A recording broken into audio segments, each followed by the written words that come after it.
que Él nos permitió allí. Vamos a orar para seguir aquí entonces con lo que sigue en este culto de adoración. Oremos. Padre, gracias en esta hora por permitirnos reunirnos aquí como iglesia con la intención de glorificar tu nombre, presentar este sacrificio vivo en alabanza a usted, oh Señor. Una vez más, aquellos que han puesto en su corazón estar aquí, ayúdeles, bendígales, guárdeles en el camino, Señor, y que podamos tener una mañana gloriosa hablando de tu palabra, Señor. Aquellos que están a la distancia, permite que tu palabra, Señor, les convenza de juicio, de pecado, Señor, y que toda la gloria, toda la honra sea hacia usted, oh Señor. Pedimos de tus fortalezas, que nos ayuden a poder ser de bendición a tu iglesia, Señor. Háblanos, porque hay un pueblo que quiere escuchar tu palabra, Señor. Líbranos de errar con la misma y permite que todo lo que haya de acontecer solo sea para su única y exclusiva gloria, Señor. En el nombre de Jesús, amén. Bien, hermanos, pueden sentarse. Hemos tenido una lectura en Efesios capítulo 3, dándole continuidad a lo que hemos venido hablando de esta epístola a los Efesios. Habíamos terminado hablando acerca del misterio de la revelación de Dios y decíamos en aquel momento que el misterio consistía en que Dios iba a reunir a los gentiles y al pueblo judío en un solo cuerpo y así formar una sola iglesia, recordando que tenemos un solo espíritu, un solo bautismo, un solo Señor, una fe. Bueno, en esta ocasión quiero compartir, Pablo ora a la luz del misterio revelado. Recuerde que aquel misterio, algo impensable, algo imposible para los judíos, que Dios hubiese dejado también espacio para salvar a los gentiles.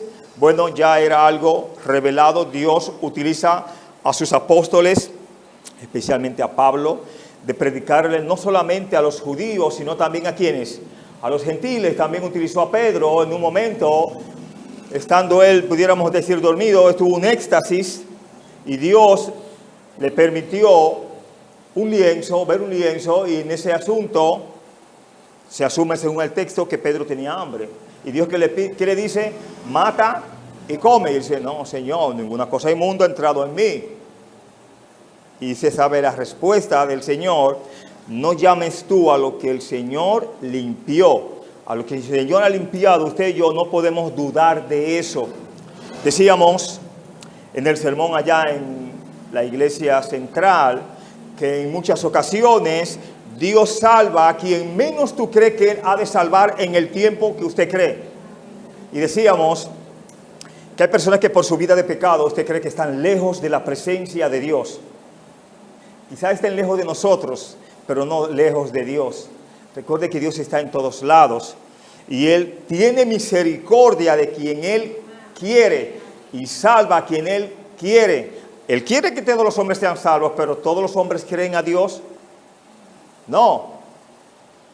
Recuerde que a los suyos vino, y los suyos, ¿qué hicieron? ¿Les recibieron? No. Dios en el capítulo 3 de San Juan, verso 16, ama a una parte del mundo nada más, al mundo entero, como veremos aquí, con un amor grandísimo, un amor grande. Quiere decir que el amor de Dios no tiene límites, y en el sentido de que Dios salva a quien menos tú piensas. En muchas ocasiones vemos a personas y no le hablamos del Evangelio, y decíamos allí, el mensaje no estaba bien cómodo, lo vamos a repetir un poco aquí. A veces no le hablamos a personas porque de una u otra forma somos contrarios, o por causa del Evangelio, por nuestra propia carne o por nuestro propio ser. Y esas personas nos pasan en situaciones por los lados y nos dicen, Dios te bendiga, hermana, Dios te bendiga, hermano. Y usted hace así, mira bien, para ver si que la vista le está fallando. Y dice, wow, Dios salvó a esa persona. Pero no es asombrarte de que Dios lo salve. Lo que te debes de asombrar es que tú nunca le dijiste nada por conocer al Señor. Repetimos, por nuestra propia carne, porque éramos contrarios, era el vecino que no nos hablábamos, era el compañero de la escuela que no nos pasábamos, y así sucesivamente, hermanos. Eso es como le llamamos una galleta con mano. debemos de dar el mejor de los testimonios, no importa dónde estemos. Debemos de hablar de Cristo, no importa si nos gusta esa persona, si no nos gusta esa persona, si nos cae bien o nos cae mal. Si nos cae mal tenemos que trabajar más. Debemos de orar por ella, dar testimonio y de una u otra forma entregarle un tratado y decirle que Cristo murió por ella. Si no te quiere escuchar, son problemas de allá. Pero de este lado usted tiene que estar consciente de que tiene una misión ante las almas que perdidas. En el verso 13, estamos en Efesios capítulo 3. Hablamos un poco al final de esto, en este verso 13. Solo hacemos una pequeña reseña. Vemos aquí, explicamos inmediatamente lo que Pablo pedía. En esta enseñanza vemos la participación de Pablo en el ministerio. Él le pedía a estos creyentes, a estos lectores, que no desmayaran. Aunque él estuviese arrestado por causa del evangelio, pedía a estos lectores que no desmayen. Pablo nunca quiso que ellos se desanimaran por la causa de que él estaba allí, ¿qué? Preso. Al contrario, él estaba preso, Pablo. Hablamos en un sentido sí, pero mentalmente él estaba más suelto que usted y yo que estamos aquí afuera. Porque él entendía que él era un preso ¿de quién? De Jesucristo, que no era el gobierno romano que lo tenía. Entonces no le importaba estar preso. De hecho, tenía el mejor lugar para escribir las siguientes cartas que escribió, estando ¿qué? Preso. Le impedía hacer el culto en la cárcel, él. Le impedía ganar almas. No, ganaba almas allí. Recuerde allí el carcelero de Filipos. Cuando ve la obra que Dios hace, ¿qué es lo que le pregunta este carcelero? Señores, ¿qué debo de hacer para ser salvo? Hechos 16, 30 en adelante. ¿Cuál fue la situación? Cuando te quite la ropa de guardia, ve a la iglesia. Cree en el Señor Jesucristo. ¿Será salvo quién? Tú y tu casa. Si toda la casa de este carcelero creyó a Dios, ¿qué pasó entonces? ¿Se salvaron los que creyeron? Porque no es a través de la fe en Cristo que el hombre se puede salvar. Pero seguimos aquí. Que no desmayen por las tribulaciones, dice ahí, a causa de mis tribulaciones por vosotros, las cuales son vuestra gloria. Era una satisfacción para el apóstol Pablo estar preso. Era una gloria para él padecer por causa de ¿quién? Del evangelio de Cristo. Vivimos muy cómodos en esta vida, ¿no? En nuestra área de confort. Hace mucho sol, no se puede evangelizar. Hace mucho sol, no puedo leer la Biblia en el sol. Parece que no hay una sombra en ningún lugar.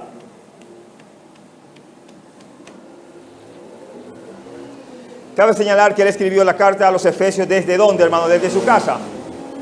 Desde la prisión. Y es útil recordar por qué Pablo estaba en prisión. Aún así vivió toda su vida con la pasión de traer la salvación ¿a quién? A su propio pueblo. Mire hasta dónde llegaba el apóstol Pablo. Romanos 9, 1 a 3 nos da una reseña del amor que él tenía por sus hermanos los judíos.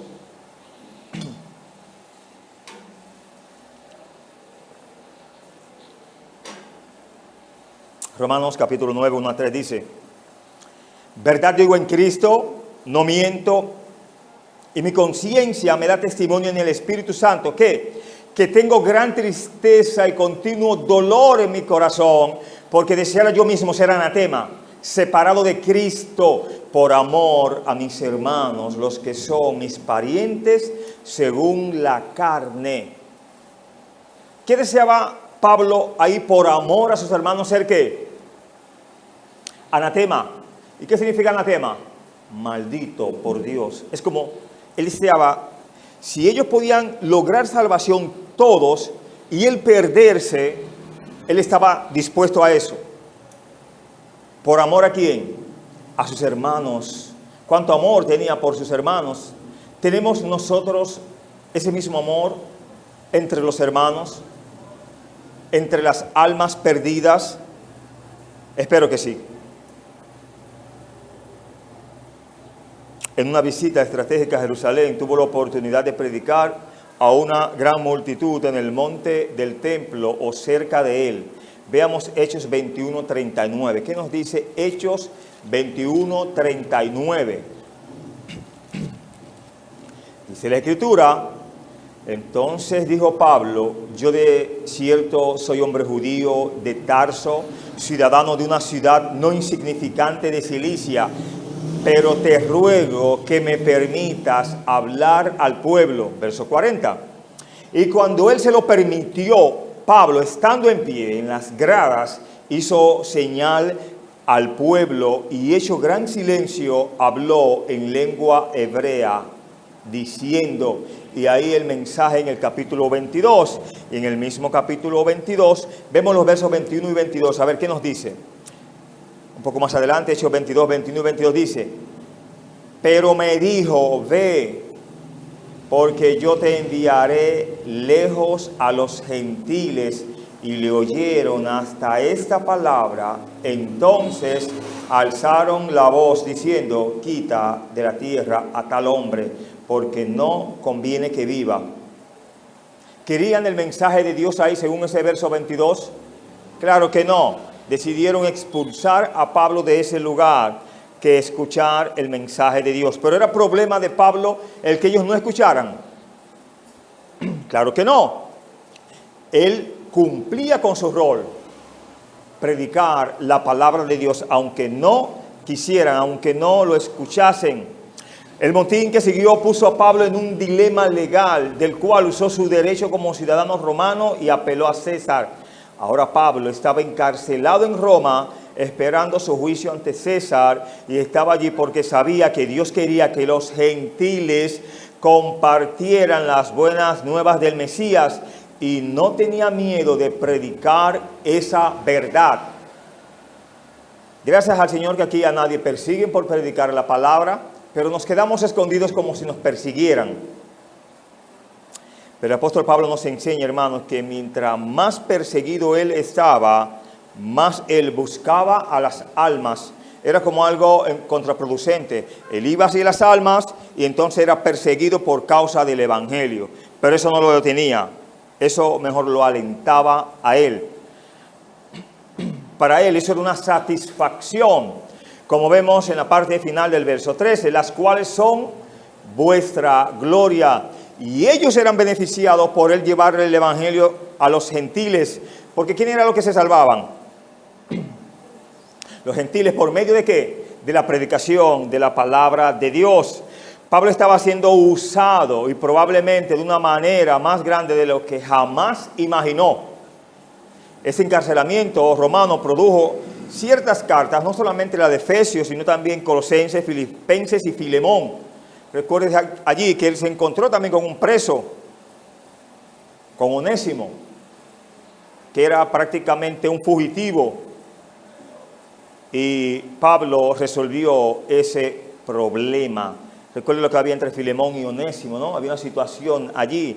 Y Pablo le dijo, lo que él te debe, pónmelo a mi cuenta. Ese hombre es libre, no solamente ya estando libre allí, sino libre por la sangre de Cristo, hermanos. Qué bueno es estar libre y ya no tener la condenación eterna del infierno, ¿no? Del mismo pecado. Los versos 14 y verso 15 de Efesios capítulo 3, aquí vemos introducción a la oración de Pablo. Dice, por esta causa doblo mis rodillas ante el Padre de nuestro Señor Jesucristo, de quien toma nombre toda familia en los cielos y en la tierra. Mire el estado o la condición o la forma en que el apóstol Pablo oraba. Usted me dice, o sea, ¿qué quiere decir eso? Para un judío común orar le era como normalmente de pie y con las manos ¿qué? Levantadas. Aquí él dobla sus rodillas, signo de que se está humillando ante su Dios. Nos es difícil a veces doblar nuestras rodillas, y cuando no nos queremos doblar es un signo de que no queremos humillarnos ante Dios. Cuidado con eso. Si están buenas las rodillas, ¿por qué no doblarnos? Mire que él, como judío, le aplicaba orar ¿cómo? De pie y con las manos alzadas. Y él lo dice ahí: por esta causa doblo mis rodillas ante el Padre de nuestro Señor Jesucristo. La base de la oración de Pablo era su conocimiento del propósito de Dios. Esto no significa que oró con confianza de acuerdo a la voluntad de Dios. No podemos orar con eficacia si no tenemos una idea del propósito y la voluntad de Dios. Si usted es consciente de lo que Dios quiere hacer en su vida, ore por ello. Hay cosas que usted la ve difíciles e imposibles. Eso será imposible, eso no podrá ser. Mire, quizás para nosotros hay cosas imposibles, pero para Dios no. Y si usted tiene fe de que Dios puede hacer una gran obra, será posible todo lo que creamos. Porque no depende de nosotros, sino ¿de quién? De Dios. ¿Qué era lo que hacía Pablo al orar? Doblaba sus rodillas, ¿no? Qué bueno que todos los que estamos aquí estamos completos, tenemos 2 rodillas, ¿eh? Eso es bueno. Vamos a ver si le damos uso de la mejor manera. Pablo oró en la postura de doblar las rodillas. Esta posición de máxima humildad contrastaba con la postura más normal de oración en esa cultura. Orar de pie con las manos levantadas era lo más usual o lo más común. ¿En quién? En aquella cultura. Pero hubo algo que Pablo aprendió en su vida: en ser humilde ante su Dios, en humillarse ante su Dios. La humildad vino cuando consideró el plan eterno de Dios, su lugar en ese plan, y cómo la obra de Dios es imparable, incluso cuando Pablo estaba en la cárcel. Cuando Pablo estaba en la cárcel, el evangelio no se detenía, al contrario, seguía con más fuerza. Estando preso allí, ¿qué se conmemoraba afuera? El predicador está en la cárcel. El predicador está en la cárcel, el hombre de Dios está preso. Y otros que predicaban por igual, ¿qué hacían? Él está preso, sigamos nosotros la predicación hasta que él salga. Y estando preso allí, ¿qué hacían? No le predicaban a los presos. Entonces había más difusión del evangelio, porque había difusión afuera. ¿Difusión quién? Adentro. Hermanos, las puertas del Hades no prevalecerán con la iglesia. Recuerde que el Hades, según el rico, fue un lugar de tormento. Pararse frente a las puertas de aquel lugar de tormento no debe ser algo bueno. Y ni eso detiene la iglesia, hermanos. Porque la iglesia la detiene solo Jesucristo.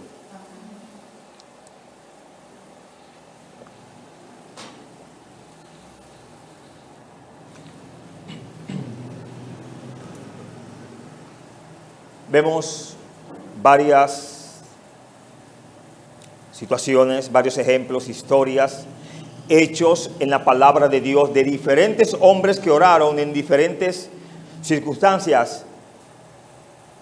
Salomón oró de rodillas según Primera de Reyes 8:54.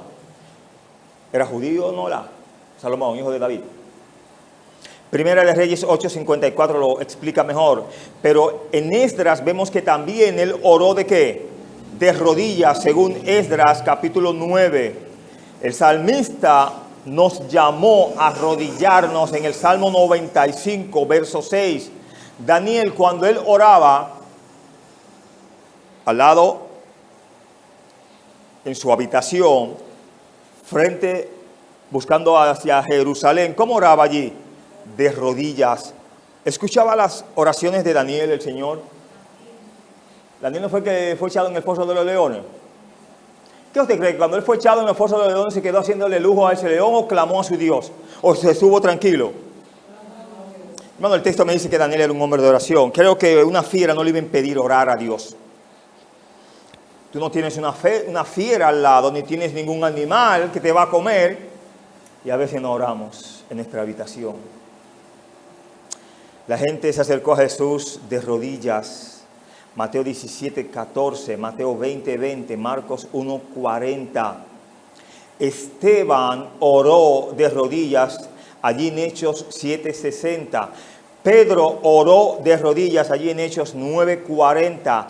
Pablo oró de rodillas en Hechos 20:36. Y otros cristianos antiguos oraron de rodillas, como bien dice Hechos 21:5. Lo más importante es que nuestro gran Salvador también oró de rodillas en Lucas 22:41. Nuestro mayor ejemplo a seguir, ¿quién es? Jesucristo. Y él oró de rodillas, él se dobló. ¿Y en qué nación era que estaba el Señor? ¿Bajo qué familias nació el Señor? Bajo una familia judía. Entonces le correspondía a él orar también de pie. Y aquí me dice la Escritura que él también oraba de rodillas. La Biblia tiene suficiente oración, no de rodillas, para mostrarnos que no es un requisito orar ¿qué? De rodillas. Pero también tiene suficiente oración de rodillas para mostrarnos que es bueno orar de rodillas. ¿Entiende eso ahí? No diga, no, yo no puedo orar de rodillas porque me duelen las rodillas, entonces ora de pie. O pon una almohada o pon algo que te ayude con eso. Pero no diga que no puedes orar. Porque el que no puede orar de rodillas puede orar de pie o orado en el lecho de su cama. No es la voz que se necesita. Mayormente, ¿no? Seguimos aquí entonces. Un estudioso vio una conexión entre la oración de rodillas de Salomón en la dedicación del templo y la oración de rodillas de Pablo aquí. Muchas partes de esta oración tienen un parecido estricto con la ofrenda, con la ofrecida por Salomón cuando dedicó al templo. El apóstol ahora estaba dedicando la iglesia de Cristo, la iglesia unida por judíos y por gentiles. ¿Ante quién Pablo oraba? Según el texto, ante el Padre de nuestro Señor Jesucristo. Pablo dirigió su oración al Padre, quien se presenta como el planificador entre los miembros de la Trinidad. En la Biblia, la oración generalmente se dirige a quién, hermanos? Al Padre. ¿A través de quién? ¿Cómo se termina la oración? En el nombre de Jesús. A través del Hijo, dirigida por el poder de quién y la dirección de quién? Del Espíritu Santo. Recuerde que el Espíritu Santo es quien moldea o arregla esas oraciones que tú y yo enviamos allí. Porque muchas veces pedimos lo que no conviene o no sabemos pedir. O cuando nos quedamos rendidos y ya no estamos orando, sino diciendo un paquete de cosas que ni el Espíritu Santo lo entiende, lo traduce y lo pone como él sabe que iba a decirse eso. Un misterio, ¿no? Dios conoce nuestra palabra antes que llegue a nuestra boca.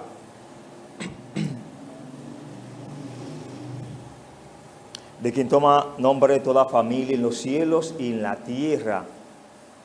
Al recordar que toda la familia de Dios lleva su nombre, Pablo mostró que su mente estaba más bien cautivada con esta idea de unidad celestial o de la unidad esencial del cuerpo de Cristo.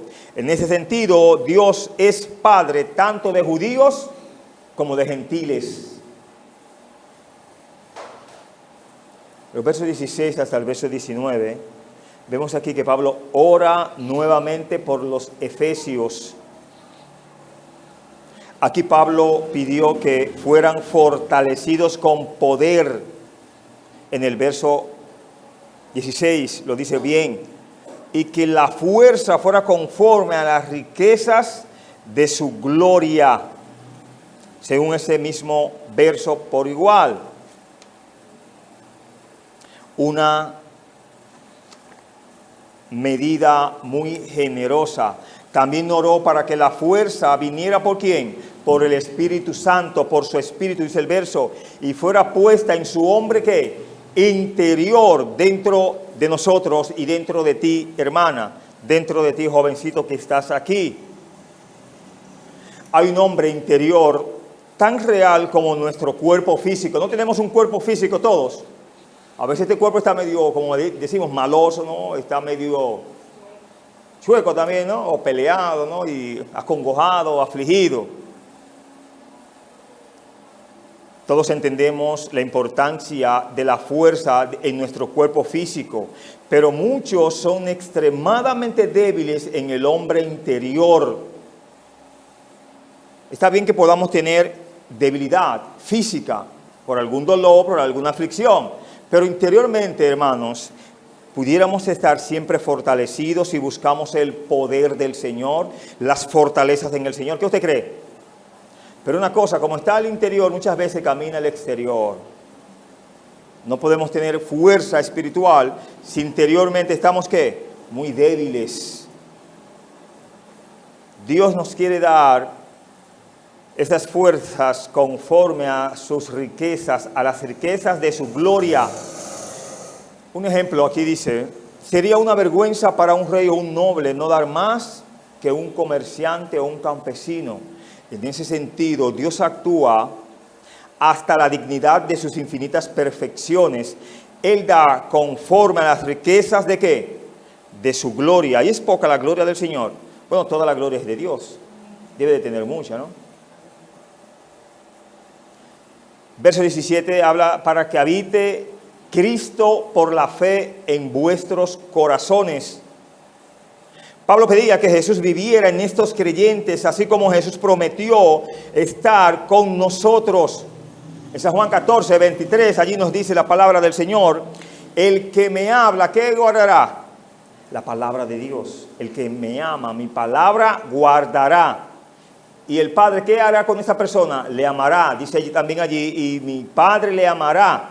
Y sigue terminando diciendo, y vendremos a Él y haremos morada en Él. Es lo que implica para que habite Cristo por la fe en vuestros corazones. Pero para ello, ¿qué tenemos que hacer? Amar la palabra de Dios. Y el automático, entonces, Dios nos amará y Cristo, ¿qué hará con nosotros? Morada. Dos palabras griegas antiguas transmiten la idea de vivir en. Una tiene la idea de vivir en un lugar como un extraño y la otra tiene la idea de establecerse en un lugar para convertirlo en su hogar permanente. ¿Cuál usted quiere? ¿Que Cristo habite permanentemente o que solamente sea un extraño que venga y en su momento se vaya? Elija lo mejor. Habite. Usa la palabra griega antigua para un hogar permanente. En ese sentido, Jesús quiere establecerse ¿dónde? En nuestro ser, en nuestra alma, en nuestro corazón, en nuestra mente, amándolo con todas nuestras fuerzas. Aunque no tengas muchas fuerzas, ámalo con esas fuerzas y Él aumentará, te dará de sus fortalezas. La gloria de Jesús que mora en nosotros es algo que debemos conocer, y esto solo se puede conocer por medio de ¿qué? De la fe. Está ahí para nosotros, pero debemos tomarla por medio de la fe. ¿Cómo podemos aprender, conocer y amar a Dios?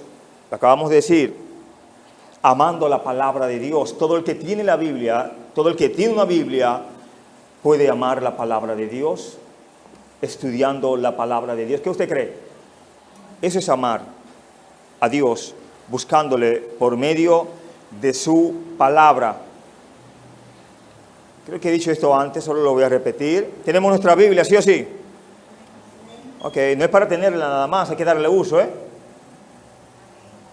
No es para que esté nuevecita. Tiene que estar bien usada, porque si está bien usada es porque está haciendo ¿qué? Leída, ¿no? Esa gente tiene Biblia nueva, yo no creo mucho en esa gente, ¿no? Son muy bonitas la Biblia nueva, pero tienen que llegar un momento donde tienen que estar también ¿qué? Bien usadas. Usted tiene sus rodillas también ahí, ¿no? ¿Verdad? Lo dijimos ahorita y confirmamos que es real, que están ahí. No tenemos gente, ¿cómo se dice a gente que no tienen sus rodillas? Sin sus muñones, ¿no? Tienen un término clínico eso. Pero qué bueno que estamos con nuestras rodillas, y si las tenemos, ¿qué debemos de hacer? Así dice aquí, úsalas. Qué bien que saben el mensaje.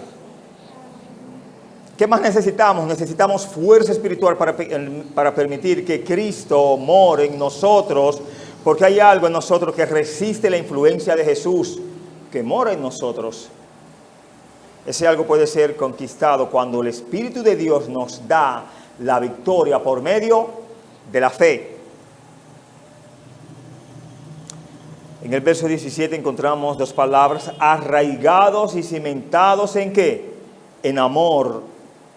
Arraigados y cimentados en amor, la parte final de este verso, o la parte B, como usted lo quiera tomar. El significado parece ser que deben estar arraigados y cimentados en su amor mutuo, más que arraigados y cimentados en su amor por Dios y el conocimiento de ese amor. Se utilizan dos expresiones que acabamos de mencionar, arraigados o arraigado. Da un ejemplo como un árbol vivo que se agarra al suelo, se retuerce alrededor de las rocas y no se puede volcar.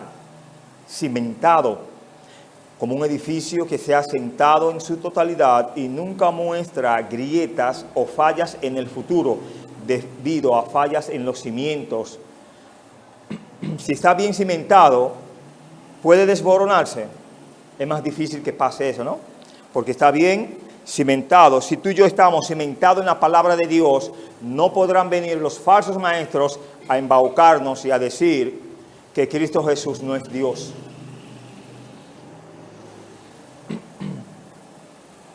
Verso 18 nos dice, para que seáis plenamente capaces de comprender con todos los santos cuál es la anchura, la longitud y la profundidad y la altura. Hemos hablado de esto también en otras ocasiones, solo repetimos o les recordamos. Pablo pidió que pudieran comprender juntos en comunidad todas las dimensiones del amor de Jesús. Pablo quería que lo conocieran por experiencia y no solo por palabras. Que tú y yo seamos expertos en esta medida, si no sabemos nada de matemáticas, que seamos eruditos, bien instruidos en esta geometría espiritual y seamos capaces de comprender la amplitud, la extensión del precioso amor ¿de quién? De Jesús. ¿Ya ven cuántas direcciones hay? Casi en 4, ¿no? 4 direcciones.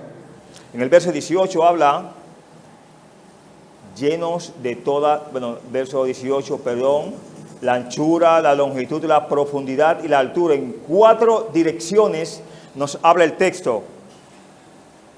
Eso significa que el amor de Jesús tiene dimensiones y que se puede medir. Vamos a ver si se puede medir. ¿Y qué opinan muchos de esto? Para muchas personas religiosas el amor de Jesús no es una cosa sólida y sustancial en absoluto.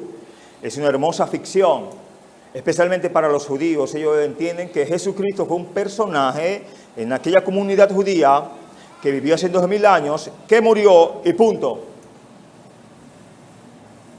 Una creencia sentimental, una teoría formal, pero para Pablo esto era un hecho que real, sustancial, inmensurable.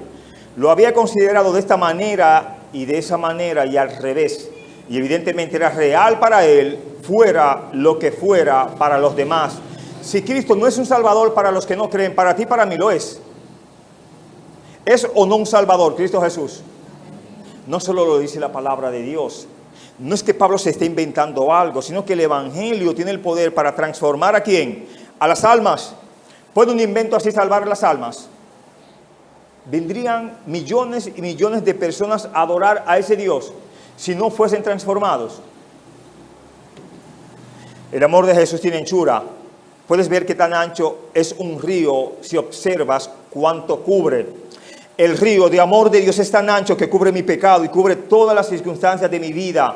No cubrió tu pecado, entonces es grande, es ancho. Para que todas las cosas trabajen juntas para bien. Cuando dudo de su perdón o su providencia, estoy estrechando el poderoso río del amor de Dios. Su amor es tan amplio como el mundo. ¿Cómo explicamos eso? ¿Quién me lo explica brevemente? Con una cita bíblica. Yo la dije hace un momento, al inicio. San Juan 3:16 no nos dice, porque de tal manera amó que es pequeño el mundo. ¿Qué ha dado a quién? Para que todo aquel... Entonces es grande ese amor, ¿no? Pero también el amor de Jesús tiene longitud. Al considerar la duración del amor de Dios, deberíamos preguntarnos ¿cuándo comenzó el amor de Dios hacia mí? ¿Alguna cita en particular que alguien tenga? Yo sé que le va a llegar después que se la recuerde. Podemos recordar Jeremías 31:3, ¿lo recuerdan? Donde dice, ¿qué es lo que dice Jeremías 31:3? Jehová se manifestó a mí hace ya mucho tiempo, diciendo, con amor eterno te he ¿qué? Amado, por tanto te prolongué mi misericordia. Hermosa cita, ¿no? Con un amor efímero nos amó Dios o con un amor eterno. Eterno, un poco más, el amor de Jesús tiene profundidad. Filipenses 2, 7 y 8 nos dice cuán profundo es el amor de Jesús. Dice allí, sino que se despojó a sí mismo, tomando forma de siervo, hecho semejante a los hombres, y estando en la condición de hombre, se humilló a sí mismo, haciéndose obediente hasta la muerte y muerte de cruz. No puedes ir más bajo que la muerte de la cruz. Y así de profundo es el amor de Jesús. ¿Por quiénes? Por los pecadores, por ti, por mí.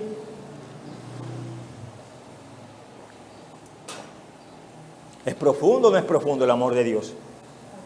Es profundo, ¿no? Pero el amor de Jesús tiene que altura. Para ver la altura del amor de Dios, preguntemos qué tan alto te eleva. ¿Qué tan alto me eleva? Me eleva a lugares celestiales donde estoy sentado con Cristo. ¿No se eleva lejos? ¿Está lejos allí los lugares celestiales en Cristo? Después del tercer cielo. ¿Es alto o no es alto ese lugar? Lo es. Él nos resucitó y asimismo nos hizo sentar en los lugares celestiales. ¿Con quién? Con Cristo, según Efesios 2, 6. ¿Podemos comprender eso realmente? ¿Realmente podemos comprender la anchura, la longitud, la profundidad y la altura del amor de Dios? Para llegar a comprender las dimensiones del amor de Dios, debemos ir ¿a dónde? A la cruz. Recordemos que la cruz apuntaba, ¿en cuántas direcciones hay según lo que estamos estudiando? 4. Recuerde la anchura, la longitud, la profundidad y la altura. Recordemos que la cruz apuntaba en 4 direcciones, esencialmente en todas las direcciones. ¿Por qué? Porque el amor de Dios es lo suficientemente ancho para incluir a cualquier persona pecadora. No importa los pecados que tenga, Dios los recibe como tal y los salva si entiende que solamente la fe en Cristo puede salvarlo.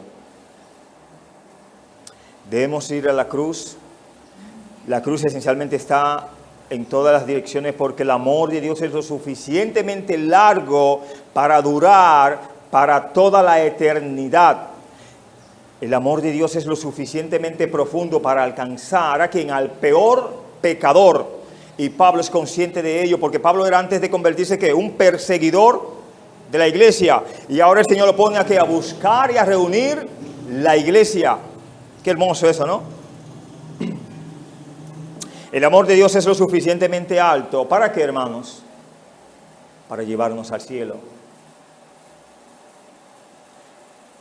Pablo escribió sobre algo que podemos conocer. No se trata de especulaciones, conjeturas, emociones o sentimientos. Cada creyente que ha muerto ya ha experimentado todas estas bendiciones. ¿Qué usted cree? La salvación en Cristo, la profundidad en Cristo, la altura, se está dando cuenta de lo alto que está allí, la anchura del amor de Dios al recibirle. ¿Qué más queremos? ¿Por qué no servir al Señor? Uno de estos filósofos, o un filósofo, dice amablemente que la religión es una cuestión de creencias, no de conocimiento. Esto es claramente en oposición a toda la Escritura, hermanos. Si usted no conoce de Cristo, ¿puede hablar de Cristo? Si usted no ha experimentado tanto amor en Cristo, ¿puede hablar de ello? Es imposible. Usted por fe ha sido sanado, restaurado, bendecido. Pero esta misma fe te permite hablar de ese que ha hecho ese milagro en tu vida. No se puede negar lo que hemos aprendido y conocido del Señor. El texto nos habla un poco más para que seáis llenos de toda la plenitud de Dios. Pablo le pidió a Dios que llenara a estos creyentes, cristianos, ¿de qué? De toda la plenitud de Dios. La palabra de es una mejor traducción que la palabra con. En vez de decir que para que seas lleno con toda la plenitud de Dios, preferiblemente allí de es la mejor palabra que se pudo poner.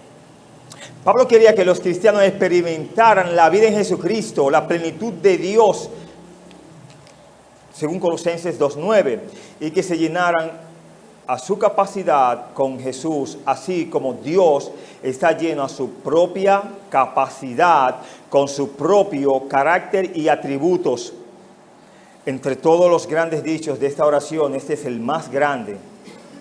Estar lleno de Dios es una gran cosa, ¿sí o sí? Estar lleno de la plenitud de Dios es aún mayor, pero estar lleno de toda la plenitud de Dios desconcierta por completo el sentido y confunde el entendimiento. En los versos 20 y 21 vemos aquí una alabanza gloriosa. Explicamos. Cuando Pablo llegó a esta gran altura, preguntamos, ¿qué puede haber más alto que la plenitud de Dios? Sería básico, lógico preguntar, ¿cómo puede ser esto? ¿Cómo es posible que algo tan por encima de nosotros se convierta en realidad? Solo puede suceder porque Dios puede hacer mucho más de lo que pedimos o entendemos. ¿Sabía eso? Usted puede pedirle a Dios lo que usted le pida, pero Dios le puede bendecir mucho más de lo que usted le pide a Él, porque Él es poderoso para hacerlo. Ahora, tú y yo no tenemos ese poder, pero si tenemos fe, Dios puede realizar ese milagro.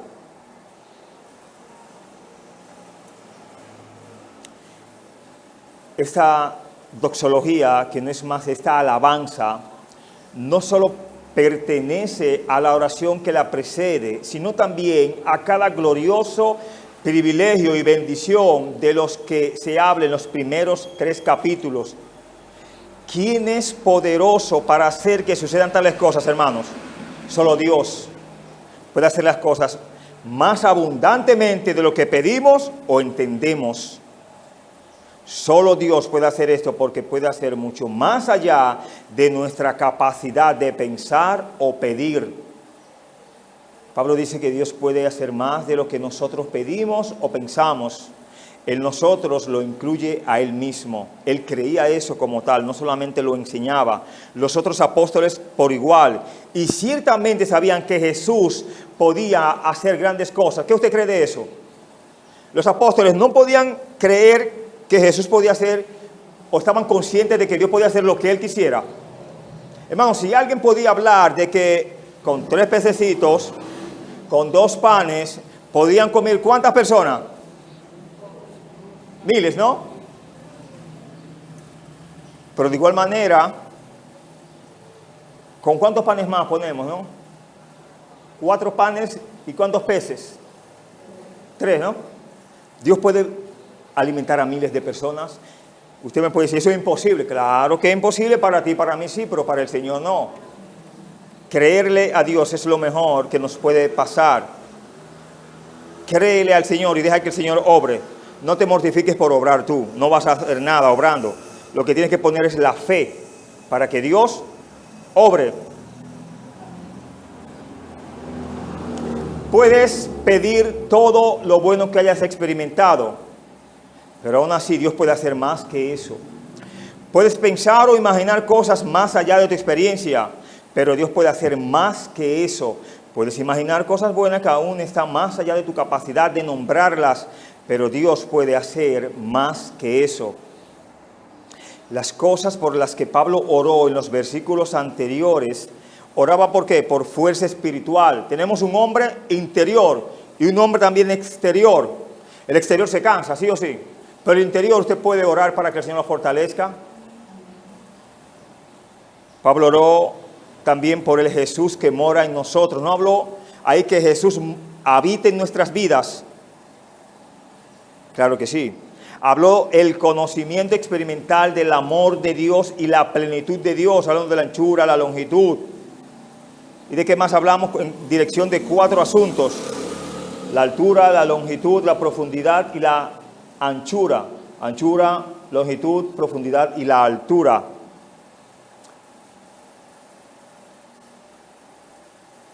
Y la plenitud de Dios nos pertenecen como hijos de Dios. Sin embargo, deben ser recibidas mediante la oración de fe y pueden ser avanzadas en las vidas de otros mediante nuestras oraciones por ellos. Si vivimos una vida de oración, hermanos, podemos ser de mucha bendición, no solamente a creyentes, a nuestros hermanos, sino también ¿quién? A nuestros familiares que no son creyentes, y a nuestros vecinos, nuestros contrarios, etcétera, etcétera. Pero para eso debemos de vivir, ¿qué? Una vida de oración. Tenemos que venir a los cultos de oración. Tenemos que orar en nuestros hogares, hacer también nuestros cultos de oraciones allí. Un poco más nos dice, por tanto es capaz de hacer todas las cosas y es capaz de hacer sobreabundantemente por encima de la mayor abundancia. ¿Según qué opera eso? Según el verso 20. Según el poder que actúa en nosotros, si estamos fuertes en nuestro hombre interior y también en la mujer interior, ¿qué pasará? No podremos hacer muchas cosas, pero si estamos débiles, ¿podremos ayudar a los débiles? Será más difícil. Fuerte podemos ser de mejor bendición en el Señor. Y recuerde que las fortalezas, ¿quién es el único que nos las puede dar? El Señor. Dios puede hacer esto en nuestra vida ahora, no comenzando en el cielo.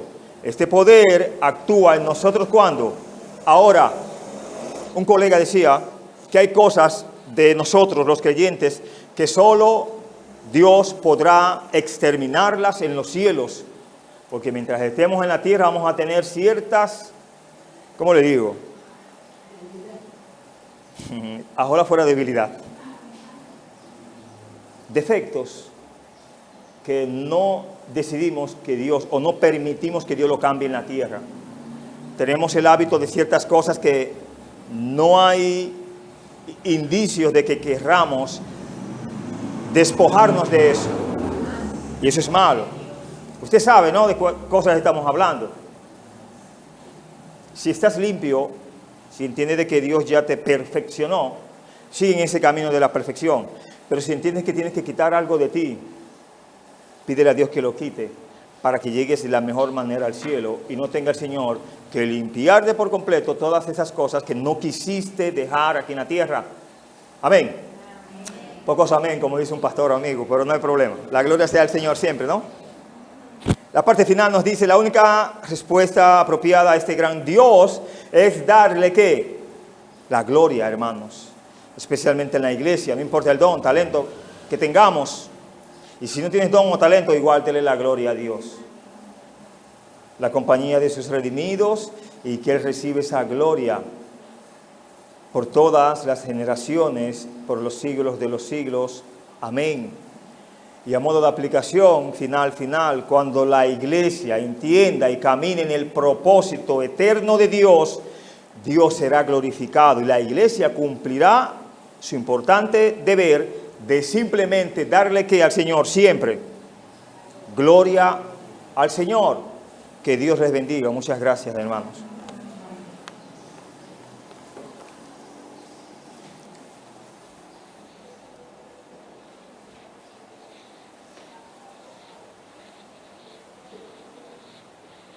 Oremos, Madre de Dios, la celestial, gracias por toda la nosotros,